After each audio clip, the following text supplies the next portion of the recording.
Well, Gavin, a change of system and some changes of personnel, but it's another defeat this afternoon. What's your assessment of that? Well, my assessment is, we should be at least taking this to a replay, of course. I can't deny that they were the stronger side in the first half. Albeit, there was a couple of scrambles in the box, and I think Reece had to get down and sort of smother a couple. But we actually looked fairly solid in what we were doing, and then we give away another mistake for a goal. I'm not laughing about it. What I'm laughing about is the fact that we're talking again, whether it's Tuesday to Saturday or whether it's Saturday to Saturday, and you might as well throw out the same. So from my point of view, that's disappointing. We go in with another mistake, 1-0 down. Boys run hard. They've always run hard for me. I can't deny that, even at Slough game. And we should be coming away with at least a replay, of course, because we create a couple of good chances to take that back as a replay and pretty much dominate the second half.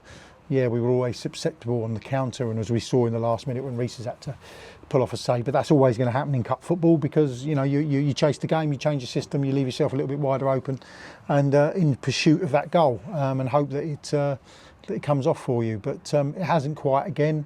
So I can't. I struggle to find positives in defeat.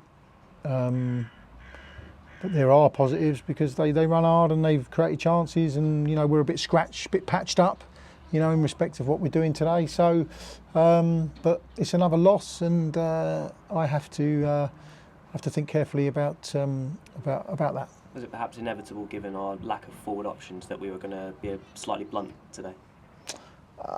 Yeah, I never think of it as being inevitable, but I do think of it. It's obviously a factor that you're trying to find something to work, and you throw Lennon up there because you think that maybe he can give you something in one game. It's not him. And do you know what? Did all right at times. His movement is not a movement of a centre forward, and looked much more comfortable when he went into a wider position. And we got Billy on, there's a bit of legs and energy. Difficult picking a side, difficult getting a side out in respect of getting that balance. I thought we got that in the end, and you're hoping that Harry, bless him, has gone through 90 minutes, which we didn't expect. So there's a lot of things going on at the moment in respect of team selection and players coming and going. Some of it instigated by us, and some of it we've had to fall foul of. So we basically all I can do is look at going into a working week and working hard again, which they have done in the last week, and look towards Bath. And I've said to the players in there, and I'm happy to say it, I never really say this, but what I do have in my gift at the moment, and I stress at the moment, is change. I can change it, okay? That's not easy just to do overnight, but I can change the personnel, because if they keep making mistakes like they are, then that's it'd be madness to keep going as we are. It's hard to deny the effort of the players, but is it perhaps a concern that games are settling into a pattern where we perhaps fall behind first half and are chasing the game, having improved in the second half, but with little end product? Yeah, that wasn't intentional. We intended to be on the front foot. That was what we'd set our stall out to do.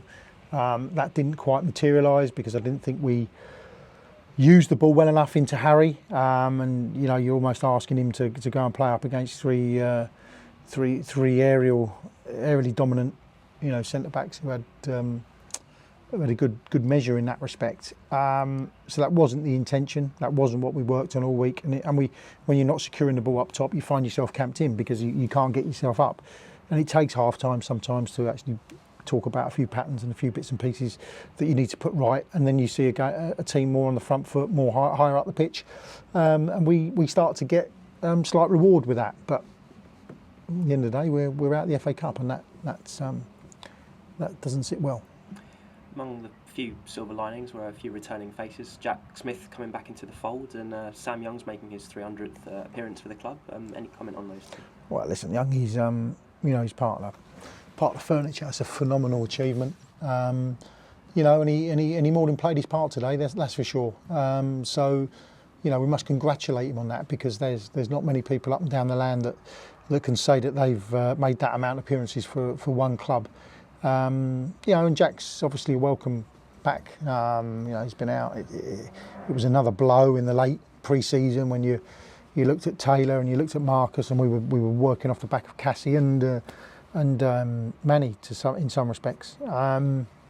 And then you get a Smudger come out, and it's difficult. So it's good to see him back. Did all right when he came on. Looked fairly comfortable in that, and we'll work with him throughout the week to try and get him in a better position for Bath. And of course, as you mentioned, it is Bath City next week, a team who find themselves in the lower end of the table, but all 3 wins have come at home, and having reached the playoffs last year, it's another difficult prospect. They're all difficult. I think I don't need to tell the supporters that this is a majorly difficult step that we've made.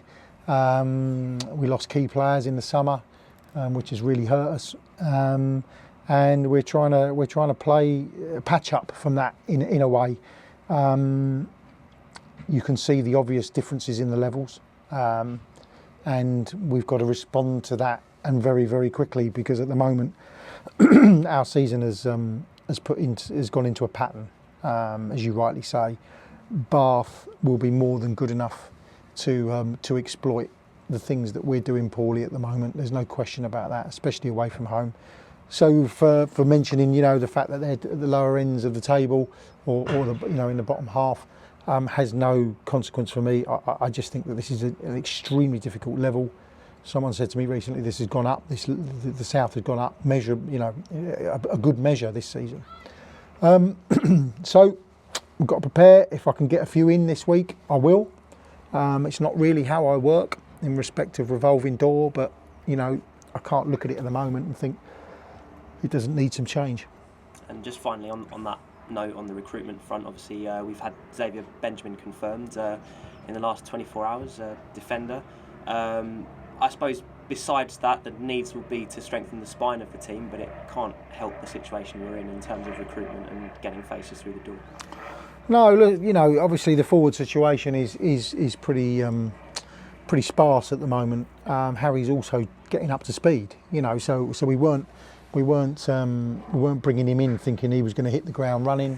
He's a great lad to have about. There's lots of reasons why he's here, not just what he does on the pitch, but to lose Hish was someone that we definitely wanted to go forward with, and we were looking to add probably another one into the mix anyway.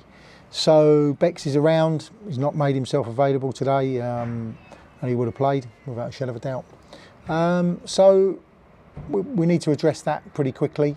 As you say, Zav has come in as a good lad, good experienced defender, and if he starts next week, nobody can have any qualms. Nobody can come to me and say, "Oh, hang on, I should be starting." The proof is in the pudding, and it's there for us all to see. And from my point of view, I have to try and manage that and make those changes. Cheers, Gavin. We'll see you at Bath. Cheers.